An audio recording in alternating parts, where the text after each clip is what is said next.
إن الحمد لله نحمده ونستعينه ونستغفره ونعوذ بالله من شرور أنفسنا ومن سيئات أعمالنا من يهده الله فلا مضل له ومن يضلل فلا هادي له وأشهد أن لا إله إلا الله وحده لا شريك له وأشهد أن محمدا عبده ورسوله يا أيها الذين آمنوا اتقوا الله حق تقاته ولا تموتن إلا وأنتم مسلمون يا أيها الناس اتقوا ربكم الذي خلقكم من نفس واحدة وخلق منها زوجها وبث منهما رجالا كثيرا ونساء واتقوا الله الذي تساءلون به والأرحام إن الله كان عليكم رقيبا يا أيها الذين آمنوا اتقوا الله وقولوا قولا سديدا يصلح لكم أعمالكم ويغفر لكم ذنوبكم ومن يطع الله ورسوله فقد فاز فوزا عظيما أما بعد فإن خير الحديث كتاب الله وخير الهدي هدي محمد صلى الله عليه وسلم وشر الأمور محدثاتها وكل محدثة بدعة وكل بدعة ضلالة وكل ضلالة في النار فأعوذ بالله من الشيطان الرجيم يقلب الله الليل والنهار إن في ذلك لعبرة لأولي الأبصار وقال تعالى يا أيها الذين آمنوا اتقوا الله ولتنظر نفس ما قدمت لغد واتقوا الله إن الله خبير بما تعملون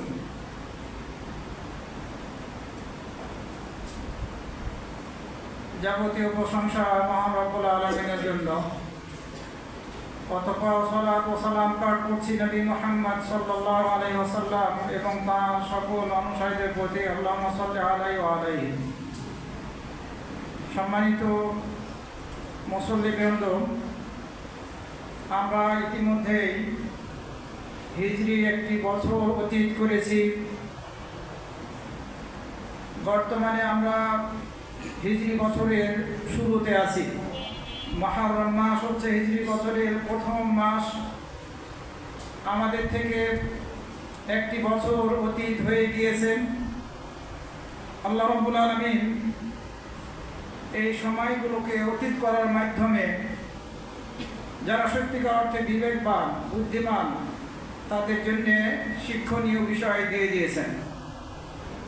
আবার আল্লাহ রাব্বুল আলামিন উৎসাহিত করেছেন মুমিনদেরকে আত্মসমালোচনা করা এবং নিজের হিসাব নিজেদেরই করা এবং এই দুনিয়া থেকে বিদায় নেওয়ার দিনের জন্য সদা প্রস্তুতি গ্রহণ করা।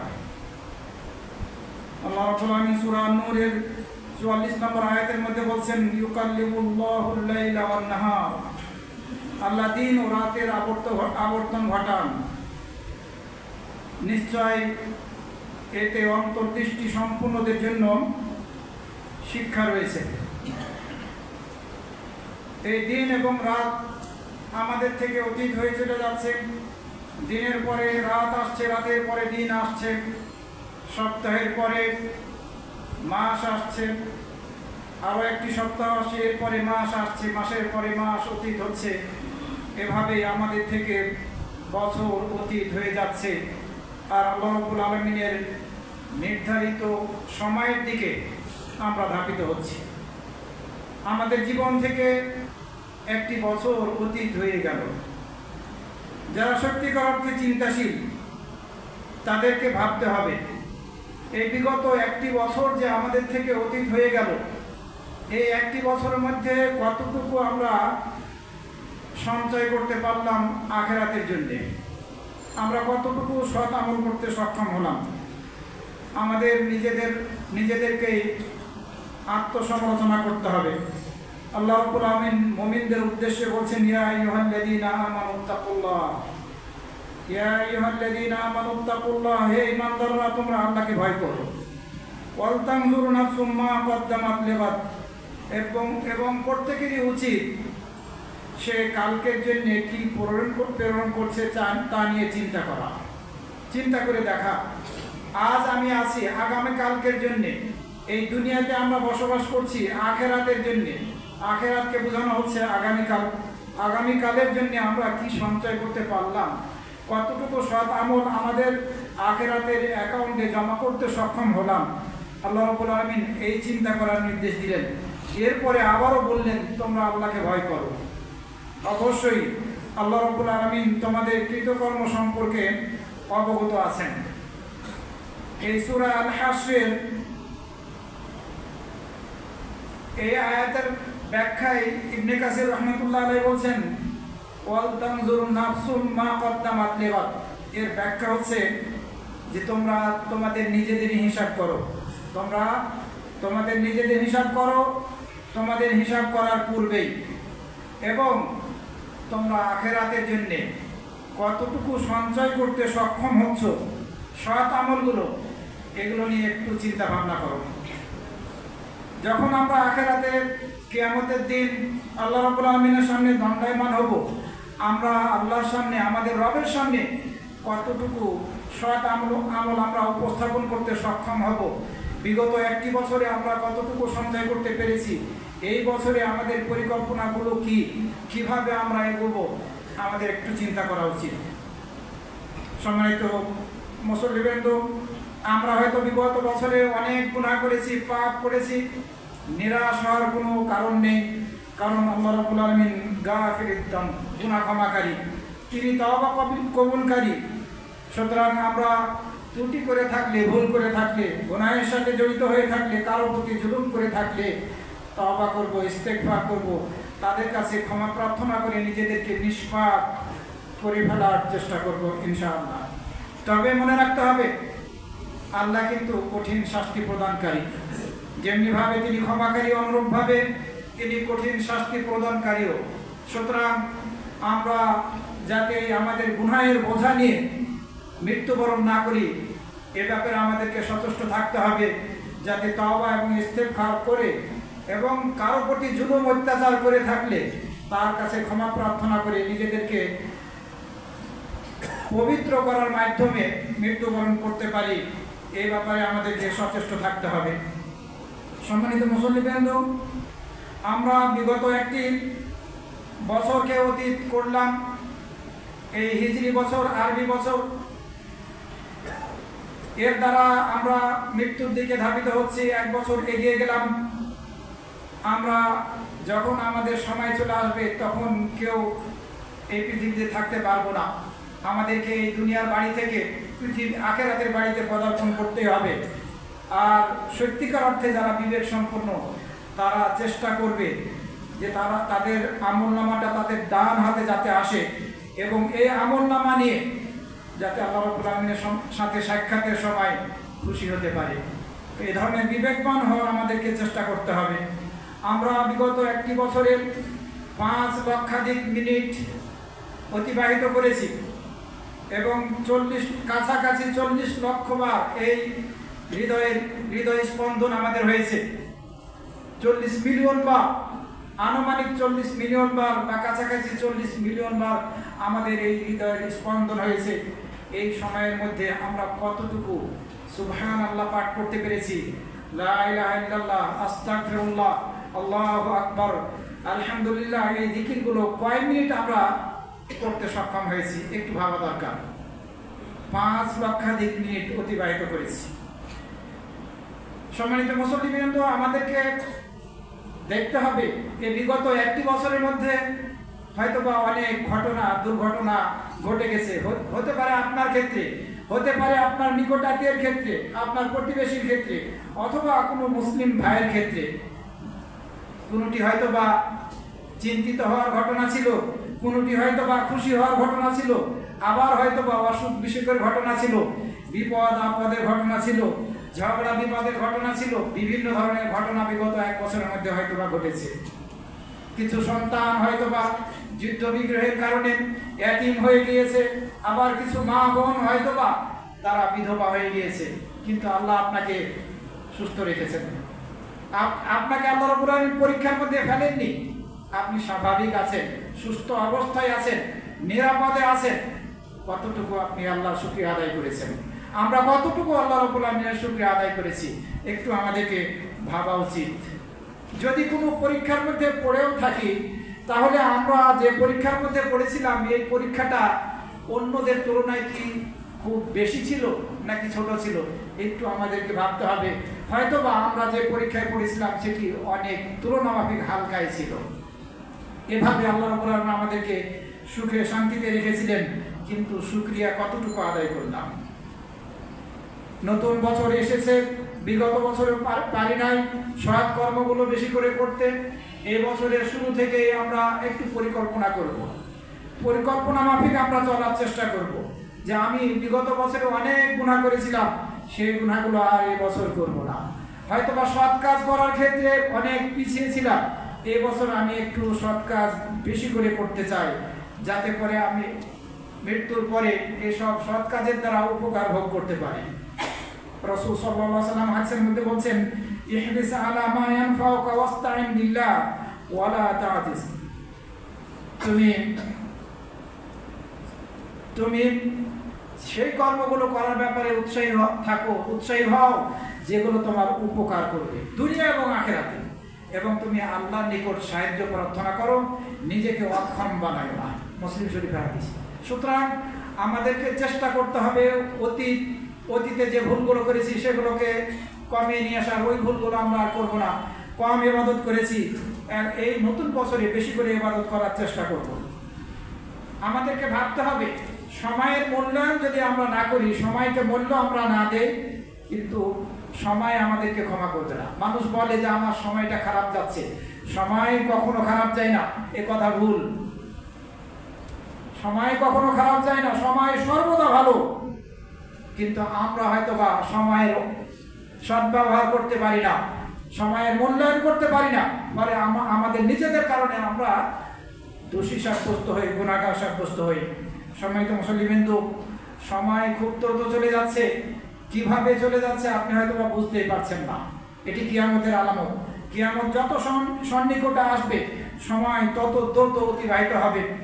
রাসূল সাল্লাল্লাহু আলাইহি ওয়াসাল্লাম হাদিসের মধ্যে বলেছেন, কিয়ামত সেই সময় পর্যন্ত সংঘটিত হবে না যে সময় পর্যন্ত এই সময়গুলো কাছাকাছি না হয়ে যাবে। বললেন, ফাতাকুনুস সানাহ কাশশাহর, একটি বছর একটি মাসের মতো হয়ে যাবে, একটি মাস একটি সপ্তাহের মতো হয়ে যাবে, একটি সপ্তাহ একটি দিনের মতো হয়ে যাবে, একটি দিন একটি ঘন্টার মতো হয়ে যাবে। আর একটা ঘন্টা যেমনিভাবে একটু খেজুরের ডালা আগুন জ্বালিয়ে দিলে খুব দ্রুত পুড়ে যায়, এভাবে এই একটি ঘন্টা পার হয়ে যাবে। এত অল্প সময়ের মধ্যে বরকত হয়তো আমরা লক্ষ্য করছি না, কারণ আমরা নিজেদেরকে আল্লাহর পথে পরিচালিত করি না, আমরা আল্লাহর আনুগত্য করি না, আল্লাহর আনুগত্য করার ব্যাপারে আমরা উৎসাহী হই না। দুনিয়া নিয়ে হয়তো আমরা মেতে আসি, কিভাবে ধন সম্পদ বাড়াতে হবে সেটি নিয়ে আমরা মত্ত আছি। হালাল পথে উপার্জন করছি নাকি হারাম পথে উপার্জন করছি, ঘুষের মাধ্যমে নাকি সুদের মাধ্যমে, কিছুই হয়তো আমরা ভাবছি না। কিভাবে ধন সম্পদ বাড়ানো যায় সেটাই মত্ত আছি। নাউযুবিল্লাহি মিন যালিক। হারাম পন্থা যাতে আমরা সর্বদা ত্যাগ করতে পারি, এ ব্যাপারে আমাদেরকে সচেষ্ট থাকতে হবে। সম্মানিত মুসল্লিবৃন্দ, আমাদের মাঝে আর কয়েকটি দিন পরেই আশুরার দিন এসে পড়বে। এই আশুরার দিনের ঐতিহাসিক প্রেক্ষাপট আছে 10ই মুহররম। এই 10ই মুহররমের ঐতিহাসিক প্রেক্ষাপট আছে, নবী সাল্লাল্লাহু আলাইহি সাল্লাম মদিনায় আগমন করলেন। মদিনায় এসে দেখলেন ইহুদিরা এই আশুরার দিনে 10ই মুহররম সিয়াম পালন করছে। জিজ্ঞাসা করলেন, মা হাদা, এটি কি, এই দিনে তোমরা সিয়াম পালন করছো কেন? তারা উত্তরে বলল, এই দিনটি হচ্ছে ইয়াউমুন সালিহুন, অতি উত্তম দিন। এই দিনে বানি ইসরাইলকে আল্লাহ রাব্বুল আলামিন তাদের দুশমন থেকে নাজাত দিয়েছিলেন, আর এই কারণে মুসা আলাইহিস সালাম শুকরিয়া আদায় করে সিয়াম পালন করেছিলেন, আর এই কারণেই আমরা সিয়াম পালন করছি। রাসূল সাল্লাল্লাহু আলাইহি সাল্লাম এই কথা শোনার পরে বললেন, মুসা আলাইহিস সালামের ব্যাপারে তোমাদের চেয়ে, হে ইহুদিরা, তোমাদের চেয়ে আমরা বেশি অধিকার রাখি, আমাদের হক বেশি, এ কথা বলে রাসূল সাল্লাল্লাহু আলাইহি ওয়াসাল্লাম সিয়াম রাখলেন, সিয়াম পালন করলেন আশুরার দিন এবং সাহাবীদেরকে সিয়াম পালন করার নির্দেশ দিলেন। এই হাদিস বুখারী এবং মুসলিম শরীফের মধ্যে বর্ণিত হয়েছে। এই একটি দিনের সিয়ামের বিশেষ ফজিলত বর্ণিত হয়েছে। আপনি যদি একটি দিনের সিয়াম আল্লাহর সন্তুষ্টি লাভের উদ্দেশ্যে পালন করতে পারেন, তাহলে বিগত একটি বছরের ছোট গুনাহগুলো আল্লাহ রাব্বুল আলামিন আপনার ক্ষমা করে দিবেন। তবে বড় গুনাহের জন্য অবশ্যই তওবা করতে হবে, ইস্তিগফার করতে হবে। এই আশুরার দিনে রাসূল সাল্লাল্লাহু আলাইহি ওয়াসাল্লাম সিয়াম পালন করলেন, সাহাবীদেরকে সিয়াম পালন করার নির্দেশ দিলেন। কিন্তু আব্দুল্লাহ ইবনে আব্বাস রাদিয়াল্লাহু আনহু বললেন, হে আল্লাহর রাসূল, এই দিনটি এমন একটা দিন যে দিনটাকে ইহুদি এবং খ্রিস্টানরা সম্মান করে, মর্যাদা দেয়। তখন রাসূল সাল্লাল্লাহু আলাইহি ওয়াসাল্লাম বললেন, আগামী বছর, সামনের বছর ইনশাআল্লাহ 9 তারিখেও আমরা সিয়াম পালন করব, আমি সিয়াম পালন করব। কিন্তু 9 তারিখ আসার আগেই, সামনের বছর আসার আগেই রাসূল সাল্লাল্লাহু আলাইহি ওয়াসাল্লামের রবিউল আউয়াল মাসেই মৃত্যু ঘটে যায়, তিনি মারা যান, সুযোগ আর হয়নি। আর এই কারণে 9 মুহররমও সিয়াম পালন করাটা হচ্ছে সুন্নাহ। 10ই মুহররমের বিশেষ ফজিলত বর্ণিত হয়েছে। আর 9 মুহররম আমরা সিয়াম পালন করব ইহুদি এবং খ্রিস্টানদের বিরোধিতা করে। তারা একদিন পালন করে, আমরা 2 দিন পালন করব। কারো পক্ষে যদি 9 এবং 10 সিয়াম পালন করা সম্ভব না হয়, এটি সঠিক, তাহলে কিছু আলেম উলামা বলেছেন 10 আর 11 মুহররম সিয়াম পালন করবে, তাহলেও ইহুদি এবং খ্রিস্টানদের বিরোধিতা করা হবে।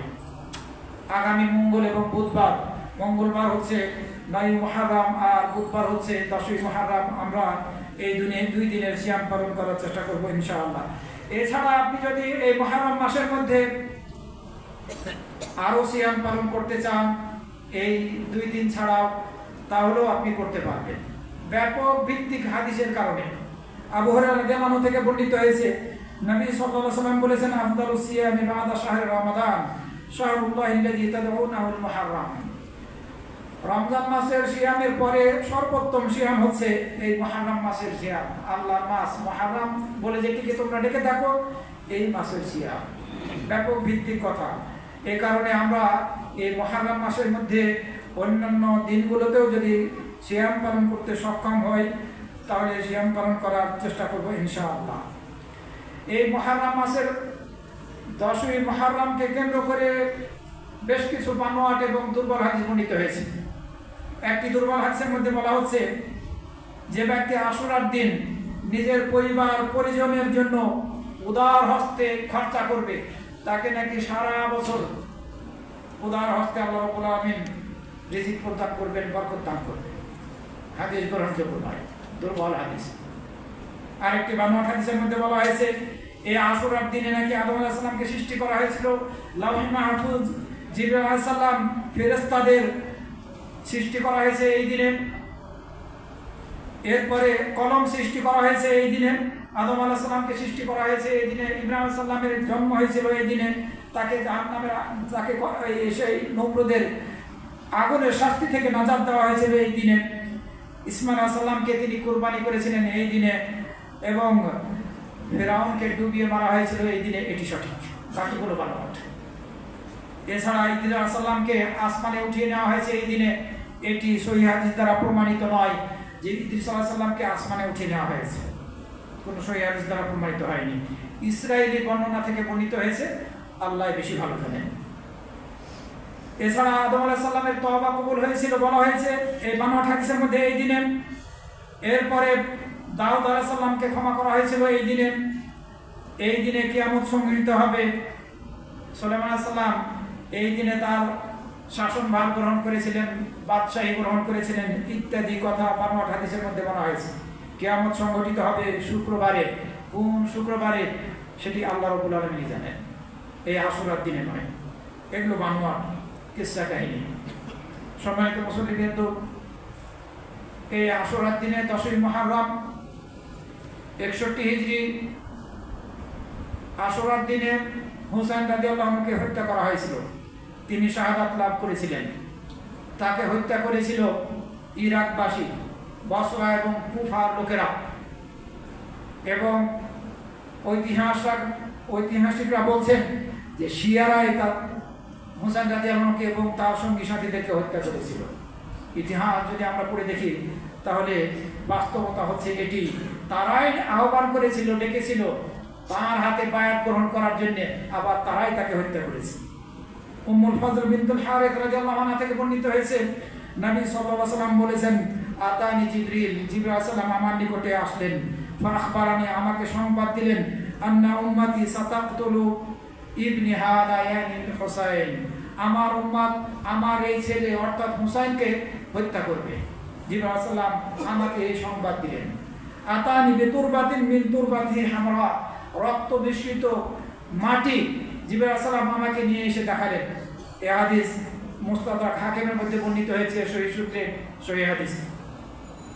অন্য হাদিসের মধ্যে আলী রাদিয়াল্লাহু আনহু থেকে বর্ণিত হয়েছে, রাসূল সাল্লাল্লাহু আলাইহি ওয়াসাল্লাম বলেছেন, আখবারানি জিবরিল, জিবরাইল আলাইহিস সালাম আমাকে সংবাদ দিলেন, আন্না হুসাইনান ইউকতালু বিশাতিল ফুরাত, হুসাইনকে হত্যা করা হবে ফুরাত নদীর তীরে, অর্থাৎ কারবালার প্রান্তরে।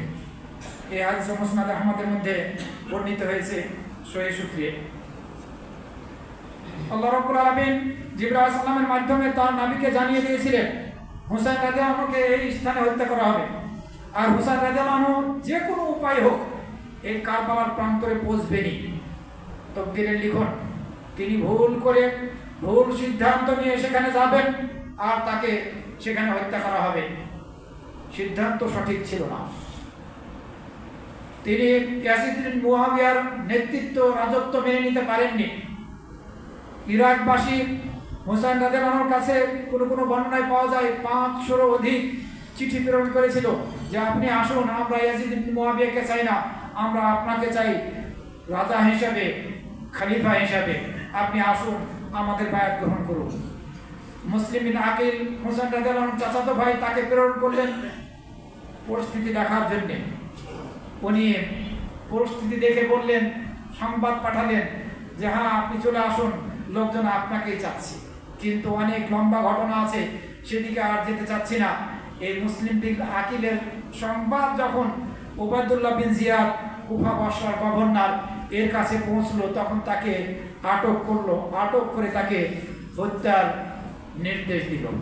শেষমেশ তাকে হত্যা করা হলো।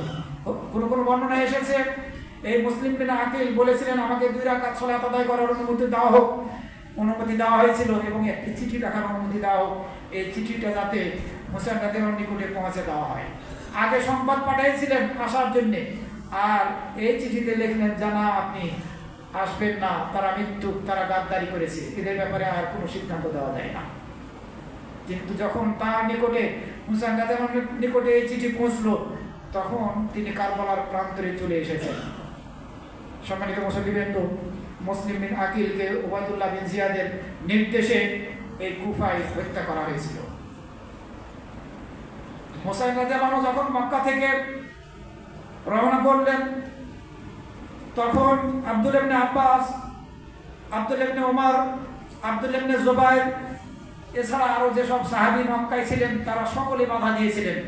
বিভিন্ন ভাষায় তারা বলেছিলেন আপনি যাবেন না, যারা আপনার পিতাকে হত্যা করেছে সেখানে আপনি কিভাবে যেতে পারেন, আপনি যাবেন না। কিন্তু ওই তকদিরের লিখন, তিনি এই ভুল করবেন, তার তকদিরে যেটা লেখা আছে সেটির সাথে মিলতেই হবে, সেখানে তার শাহাদাত লেখা আছে, শাহাদাত বরণ করবেন, তিনি গেলেন।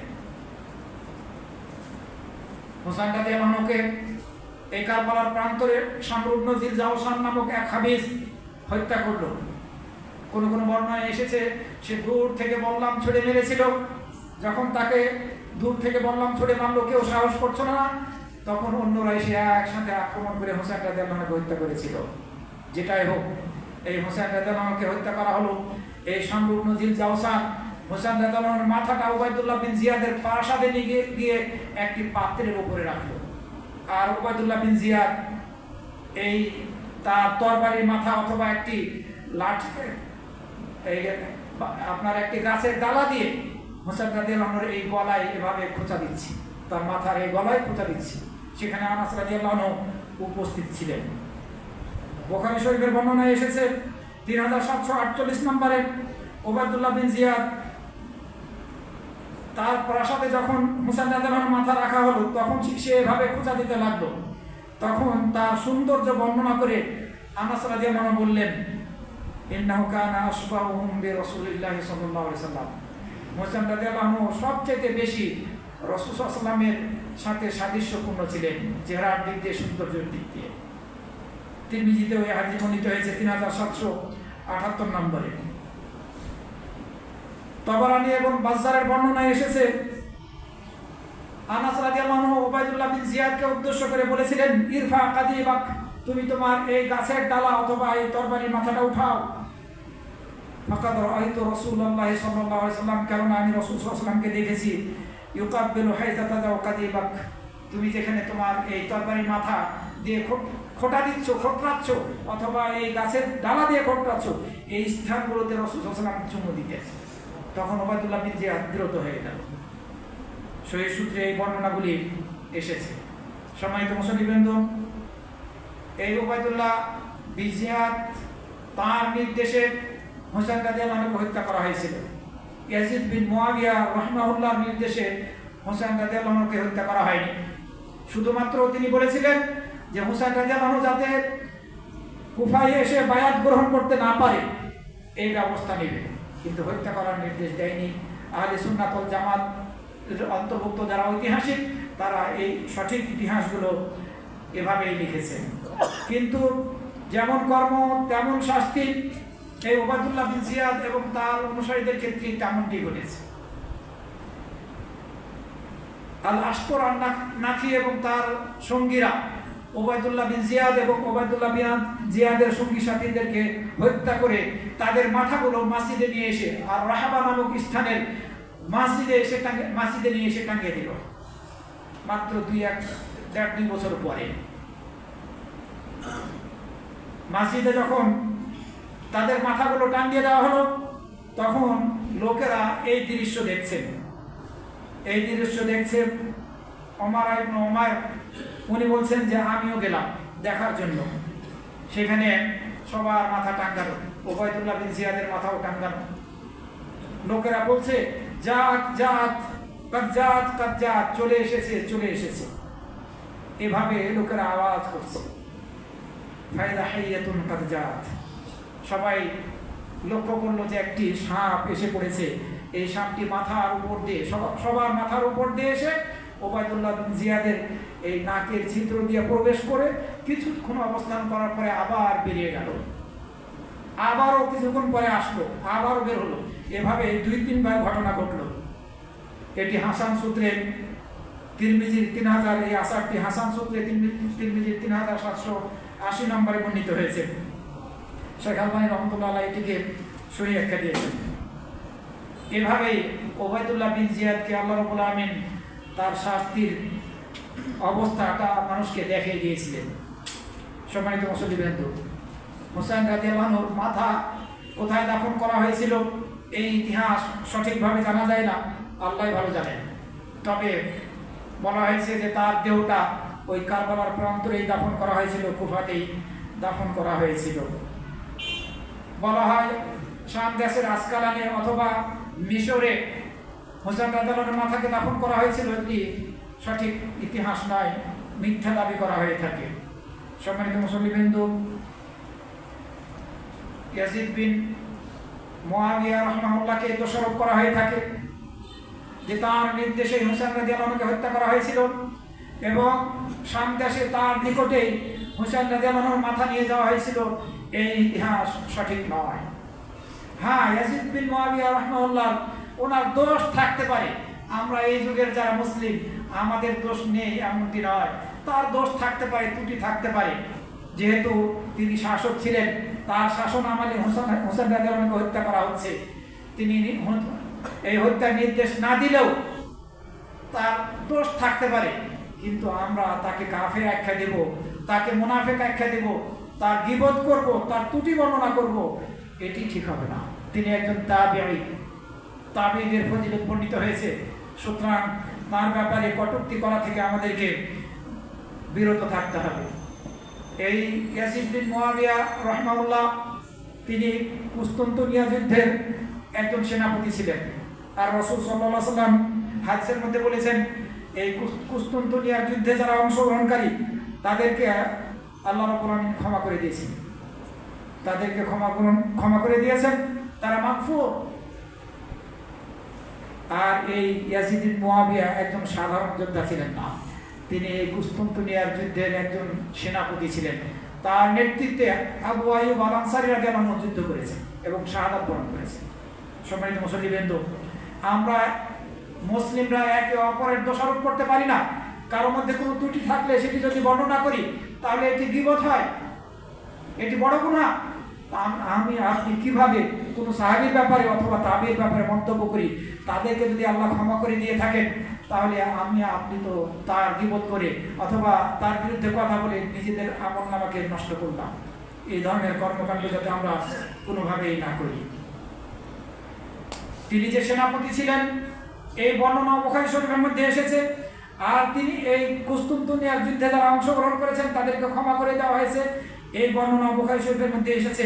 বুখারী শরীফের 2924 নম্বর হাদিস। আর তিনি যে সেনাপতি ছিলেন এই হাদিস এসেছে বুখারী শরীফের 1185 নম্বরে। সম্মানিত মুসল্লিবৃন্দ, এই আশুরার দিনকে কেন্দ্র করে শিয়ারা এবং শিয়াদের অনুসারীরা মাতম করে থাকে, বিলাপ করে থাকে, যেটি ইসলামে সম্পূর্ণভাবে নিষিদ্ধ। এগুলো হচ্ছে জাহিলিয়াত যুগীয় কর্মকাণ্ড। জারির বিন আব্দুল্লাহ আল বাজালি রাদিয়াল্লাহু আনহু থেকে বর্ণিত হয়েছে, তিনি বলেন, কুল্না নাউদ্দু আল ইস্তিমা ইলা আহলিল মাইয়িত ওয়া সুনআত আত-তুআম মিনান নিয়াহা। আমরা সাহাবীরা আমরা মৃত ব্যক্তির পরিবারের নিকটে একত্রিত হওয়া এবং খানা পিনা তৈরি করাকে, দাফনের আগে না, মৃত ব্যক্তির পরিবারের নিকটে একত্রিত হওয়া এবং খানা পিনা তৈরি করাকে বিলাপের অন্তর্ভুক্ত গণ্য করতাম। আপনি মৃত ব্যক্তির পরে মারা গেল আপনার বাবা, দাদা, মা অথবা মা বা আত্মীয় স্বজন কেউ, আপনি কোনো অনুষ্ঠানের আয়োজন করতে পারবেন না, একত্রিত হতে পারবেন না। হ্যাঁ, সুন্নাতি আমল হচ্ছে 3 দিন পর্যন্ত যে পরিবারের কোনো সদস্য মারা গিয়েছে তাদের কাছে খাবার পাঠাবেন, এটি সুন্নাত। খাবার বানিয়ে তাদের জন্য, তাদের খাবারের জন্য পাঠাবেন। কিন্তু আপনি আলেম ওলামাদেরকে, হাফিজদেরকে ডেকে 4 দিনের দিন অথবা 40 দিনের দিন অথবা বছর পূর্তিতে কোরআন খানির আয়োজন করবেন, মিলাদের আয়োজন করবেন, দোয়ার আয়োজন করবেন, এগুলো বিলাপের অন্তর্ভুক্ত। একত্রিত হতে পারবেন না। আপনি আপনার মৃত ব্যক্তির স্মৃতিচারণ করে কোনো অনুষ্ঠান আপনি করতে পারবেন না, এগুলো বিলাপের অন্তর্ভুক্ত। কারণ একত্রিত হওয়াটাই বিলাপের অন্তর্ভুক্ত, খানাপিনা তৈরি করাটাই বিলাপের অন্তর্ভুক্ত। আর যেটাই আপনি করেন না কেন সেটি তারা একত্রিত হওয়া হয়। সম্মানিত মুসলিমবৃন্দ, এই হাদিস ইবনে মাজার 1612 নম্বরে বর্ণিত হয়েছে। কিন্তু আপনি যেসব বাংলায় অ্যাপসগুলো পাবেন এই হাদিসটির অনুবাদে মারাত্মক ভুল করা হয়েছে। শুধু ভুল না, মারাত্মক ভুল করা হয়েছে অনুবাদে। এই ইবনে মাজার 1612 নম্বর হাদিসের অনুবাদে মারাত্মক ভুল করা হয়েছে। আবু মালিক আল-আশআরী রাদিয়াল্লাহু আনহু থেকে বর্ণিত হয়েছে, তিনি বলেন, রাসূল সাল্লাল্লাহু আলাইহি ওয়াসাল্লাম বলেছেন, আন-নিয়াহাতু মিন আমরিল জাহিলিয়া। নিয়াহা, বিলাপ করাটা, এটি হচ্ছে জাহিলিয়াত যুগীয় কর্ম।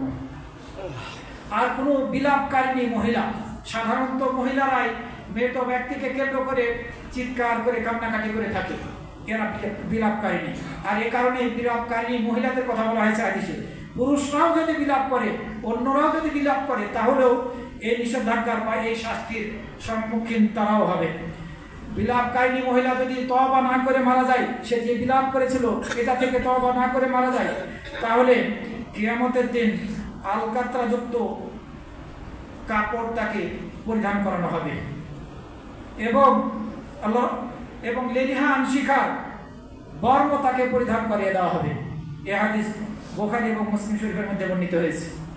আপনি বিলাপ করলেন, মৃত ব্যক্তিকে কেন্দ্র করে চিৎকার করে কান্নাকাটি করলেন, আপনি আপনার মৃত ব্যক্তিকে কেন্দ্র করে খানাপিনার আয়োজন করলেন, মিলাদের আয়োজন করলেন, কোরআন খানির আয়োজন করলেন, আপনি বিলাপকারী। আপনার শাস্তি হচ্ছে জাহান্নামের মধ্যে আপনাকে আলকাতরাযুক্ত পোশাক আপনাকে পরিধান করানো হবে এবং জাহান্নামের এই লোহার পোশাক, তামার পোশাক, জ্বলন্ত তামার পোশাক, উত্তপ্ত তামার পোশাক বর্ম আপনার শরীরে পরিধান করে দেওয়া হবে। সম্মানিত মুসলিম, আবু মালিক আল-আশআরী রাদিয়াল্লাহু আনহু থেকে আরো বর্ণিত হয়েছে, নবী সাল্লাল্লাহু আলাইহি ওয়াসাল্লাম বলেছেন, আরবাউন ফি উম্মতি মিন আমরিল জাহিলিয়া। আমার উম্মতের মধ্যে জাহেলি যুগের 4টি কুপ্রথা রয়ে গেছে। 4টি কুপ্রথা রয়ে গেছে, যা লোকেরা ছাড়বে না। মানে সব লোকেরা ছাড়বে না বিষয়টি এমন না, অনেকে বা বেশিরভাগ লোকেরাই সেটি ছাড়বে না। 1 নম্বরে বললেন আল ফখরু বিল আহসাব, বংশ নিয়ে গৌরব করা। 2 নম্বরে বললেন ওয়াত্তানু ফিল আনসাব, অন্যকে বংশের খোঁটা দেওয়া, বংশ তুলে খোঁটা দেওয়া, কটূক্তি করা। এরপরে বললেন ওয়াল ইস্তিসকাউ বিন নুজুম, নক্ষত্রের মাধ্যমে বৃষ্টির জন্য প্রার্থনা করা। এই নক্ষত্র উঠেছে, বৃষ্টি হবে, এই ধরনের আকীদা পোষণ করা, এটি জাহেলিয়াত যুগীয় রীতি। এরপরে বললেন ওয়ান্নিয়াহা, বিলাপ করা, জাহেলিয়াত যুগীয় রীতি। আর সেটি আমরা মুসলিমরা বর্তমানে করছি। হানাফি মাযহাবে সবচেয়ে কঠোরভাবে ফতোয়া দেওয়া হয়েছে ব্যাপারে। বলা হয়েছে বিদআতুন মুস্তাকবাহা, আপনি মৃত ব্যক্তিকে কেন্দ্র করে একত্রিত হবেন, খানাপিনার আয়োজন করবেন। এটিকে হানাফি মাযহাবের ফিকহের বইগুলোর মধ্যে বলা হয়েছে, 7টি 8টি ফিকহের বইয়ের মধ্যে কমপক্ষে বলা হয়েছে বিদআতুন মুস্তাকবাহ, নিকৃষ্টতম বিদআত। কিন্তু এই বিদআতি কর্মকাণ্ড, বিলাপ, জাহেলিয়াত যুগ এই প্রথা হানাফি মাযহাবের মধ্যেই বেশি লক্ষ্য করা যাচ্ছে। কিন্তু হুজুররা যেহেতু মিলাদ করতে গিয়ে, কোরআন খানি করতে গিয়ে কিছু পয়সা পায়, এই পয়সার কারণে নিজেদের ঈমান আমলকে বিক্রি করে ফেলছে, এটাই বাস্তব। সম্মানিত মুসল্লিবৃন্দ, অন্য হাদিসের মধ্যে বলা হয়েছে বিলাপকারিণী যদি তওবা না করে মারা যায়, তাহলে কিয়ামতের দিন তাকে আলকাত্রার পায়জামা পরিধান করে দেওয়া হবে, এই অবস্থায় তাকে দাঁড় করানো হবে এবং তামাক গলিয়ে, এই গলানো তামাক বর্ম তৈরি করে জাহান্নামের মধ্যে তাকে পরিধান করে দেওয়া হবে, কিয়ামতের দিন পরিধান করে দেওয়া হবে, এই অবস্থায় তাকে দাঁড় করানো হবে। সুতরাং আমরা এ ধরনের বিলাপের সাথে কোনোভাবেই যাতে যুক্ত না হই। আপনি কি করবেন? আপনার আত্মীয় স্বজন কেউ মারা গিয়েছে, আপনি করুন দোয়া, আপনি ক্ষমা প্রার্থনা করুন, আপনি দান খয়রাত করুন। মৃত ব্যক্তির পক্ষ থেকে আপনার বাবা মা যে হোক না কেন, দাদা দাদি হোক না কেন, আপনার নিজের উমরা হাজ যদি করে থেকে থাকেন, আগে নিজেরটা করতে হবে, এরপরে দ্বিতীয়বার আপনি আপনার বাবা মার জন্য উমরা করুন। সুযোগ আছে, যে সব কিছু সপক্ষে দলিল পাওয়া যায় সেই সব কর্মগুলো আপনাকে করতে হবে। আপনি কোরআন খানি করবেন, হুজুরদেরকে, হাফেজদেরকে ডেকে নিয়ে এসে তারা কোরআন তেলাওয়াত করবে, তাদের নিতে হবে। ওই বক্সে দেওয়া সিস্টেম ইসলামে নেই। হ্যাঁ, কিছু আলেম ওলামারা বলেছেন বক্সে দিতে পারে, কিন্তু দলিলহীন ফতোয়া, দলিলহীন কথা, এটি কোনোভাবে আমরা গ্রহণযোগ্য মনে করি না, যেহেতু দলিল সপক্ষে কথা বলে না। সম্মানিত মুসল্লিবৃন্দ, রাসূল সাল্লাল্লাহু আলাইহি ওয়াসাল্লাম বলেছেন লাইসা মিন্না মান লাতামাল খুদুদ ওয়া শাক্কাল জিরুবা, সেই ব্যক্তি আমাদের অন্তর্ভুক্ত নয় যে ব্যক্তি তার মুখমণ্ডলে আঘাত করে এবং মৃত্যুর শোকে বুকের কাপড় ছিঁড়ে ফেলে এবং চিৎকার করে জাহেলিয়াত যুগে রীতিতে, প্রথাতে কান্নাকাটি করে, এই ব্যক্তি আমাদের অন্তর্ভুক্ত নয়, অর্থাৎ আমাদের মুসলিমদের অন্তর্ভুক্ত নয়। এই শিয়ারা তাজিয়া মিছিল বের করবে আর আপনি সেখানে সাপোর্ট দেবেন অর্থনৈতিকভাবে, আপনিও বিলাপকারী। আপনি তাদের সাথ দিবেন, আপনিও বিলাপকারী। কোনোভাবেই তাদেরকে অর্থনৈতিকভাবে সাপোর্ট আপনি দিতে পারেন না, সমর্থন আপনি করতে পারেন না। আপনি হয়তো ব্যবসায়ী, দোকানদার, আপনি দিতে বাধ্য নন, প্রতিবাদ গড়ে তুলুন আপনারা। না, আমরা এই অপসংস্কৃতিকে সমর্থন করতে পারি না, জাহিলিয়াত যুগের রীতিনীতিকে সমর্থন করতে পারি না, 1 পয়সা দেবেন না। এগুলো শিয়াদের রীতিনীতি, যেগুলো জাহিলিয়াত যুগীয় রীতিনীতি তারা ধারণ করে আছে, তারা বিলাপ করছে, তারা শোক উদযাপন করছে সম্পূর্ণভাবে অন-ইসলামিক পদ্ধতিতে। সম্মানিত মুসল্লিবৃন্দ, তারা আবার ইয়াজিদ বিন মুআবিয়াকে অভিশাপ দিচ্ছে, আর এই সাথে সাথে কিছু আমাদের মধ্যে থেকে কিছু আলেম ওলামারাও হয়তোবা ইয়াজিদ বিন মুআবিয়াকে অভিশাপ দিচ্ছে, অথবা কাফের আখ্যা দিচ্ছে, অথবা গালিগালাজ করছে। অথচ রাসূল সাল্লাল্লাহু আলাইহি ওয়াসাল্লাম হাদিসের মধ্যে বলছেন লাআনুল মুমিনি কাকাতলিহি, কোন মুমিনকে অভিশাপ দেওয়ার অর্থ হচ্ছে তাকে হত্যা করার মতো। আপনি কাউকে অভিশাপ দিলেন মানে তাকে হত্যা করার মতো আপনি গুনাহ করলেন। ওমান রামা মুমিনান বিকুফরিন ফাহুয়া কাকাতলিহি, কোন মুমিন ব্যক্তিকে আপনি কুফরি অপবাদ দিলেন, আপনি যেন তাকে হত্যা করলেন। সুতরাং এই শিয়া সম্প্রদায়ের যাদের কিছু সংখ্যক বাদ দিয়ে বাকিদেরকে মুসলিম বলা যায় না, তারা কাফের মুশরিক, এদের আপনি সাথ দিবেন, তাদেরকে বলবেন যে তারা ইরানে ইসলামিক বিপ্লব ঘটিয়েছে, এটি মোটেই গ্রহণযোগ্য হতে পারে না। আপনারা তাদের সম্পর্কে হয়তো বা জানেন না বলে এই ধরনের মানসিকতা প্রকাশ করছেন। কিছু ইসলামিক দল আছে আমাদের দেশে, তারা বলে থাকে যে ইসলামিক বিপ্লব তাদের গুণগান গেয়ে থাকে। আপনি জানেন না, পড়ুন, লেখাপড়া করুন, তাদের সম্পর্কে জানুন, তারপরে কথা বলুন। সম্মানিত মুসলিমবৃন্দ, যারা এই ধরনের বিলাপকারী, যারা এই শোকে চুল নাড়া করে, মাথা নাড়া করে, এবং যারা এই শোক পালন করতে গিয়ে তাদের কাপড় চোপড় ছিঁড়ে ফেলে, রাসূল সাল্লাল্লাহু আলাইহি ওয়াসাল্লাম বলছেন যে আমি তাদের থেকে মুক্ত, আমি তাদের অন্তর্ভুক্ত নই। আপনি যদি এদেরকে সমর্থন করেন তাহলে রাসূল সাল্লাল্লাহু আলাইহি ওয়াসাল্লামের অন্তর্ভুক্ত আপনি থাকতে পারবেন না, আমাদের মুসলিম সমাজের অন্তর্ভুক্ত থাকতে পারবেন না। সুতরাং আমরা কোনোভাবেই যাতে এই রীতির সাথে, এই প্রথার সাথে, জাহিলিয়াত যুগের রীতিনীতির সাথে যুক্ত না হই। আল্লাহ রাব্বুল আলামিন আমাদের সবাইকে সকল প্রকার বেদাতি কর্মকাণ্ড থেকে যাতে হেফাজত করেন। আমরা শুধুমাত্র যে কাজটি করব সেটি হচ্ছে 9ই মুহররম এবং 10ই মুহররম, এই 2 দিন সুন্নাহ হিসাবে সিয়াম পালন করব। যখন রমজান মাসে সিয়াম ফরজ ছিল না, তখন এটাকে ওয়াজিব বা ফরজ হিসেবেই রাসূল সাল্লাল্লাহু আলাইহি ওয়াসাল্লাম এবং সাহাবীগণ পালন করতেন। যখন এটা রমজান মাসে সিয়ামকে ফরজ করা হবে, এরপর থেকে এটিকে উচ্ছিক করে দেওয়া হয়েছে। রাসূল সাল্লাল্লাহু আলাইহি ওয়াসাল্লাম বলেছেন, যে চাই এই সিয়াম পালন করুক আর যে চাই সিয়াম ছাড়ুক। তবে ফজিলত কিন্তু ঐচ্ছিক করা হয় নাই, ফজিলত আপনি পাবেন। আপনি এই 10ই মুহররমের সিয়াম পালন করলে বিগত 1 বছরের ছোট গুনাহগুলো ক্ষমা করে নিতে আপনি সক্ষম হবেন, যদিও সেটি বর্তমানে ফরজ নয়। আমরা এটা পালন করার চেষ্টা করব। আর আরেকটি কথা মনে রাখতে হবে যে এই 10ই মুহররম হোসেন রাদিয়াল্লাহু আনহুর মৃত্যুর কারণে এই দিনের বিশেষ ফজিলত এরকম ভাবার কোনো প্রকার সুযোগ নেই। এটা যারা ভাববে তারা ভুল করবেন। আমরা হোসেন রাদিয়াল্লাহু আনহুর মৃত্যুর কারণে এই দিনের ফজিলত সিয়াম পালন করে থাকি, এই ধরনের মনোভাব আমরা যাতে না পোষণ করি। আল্লাহ রাব্বুল আলামিন আমাদের এই সব ভ্রান্ত আকীদা থেকে হেফাজত করুন। আকুলু কওলি হাযা ওয়া আস্তাগফিরুল্লাহ লি ওয়া লাকুম ওয়া লিসাইরিল মুসলিমিন।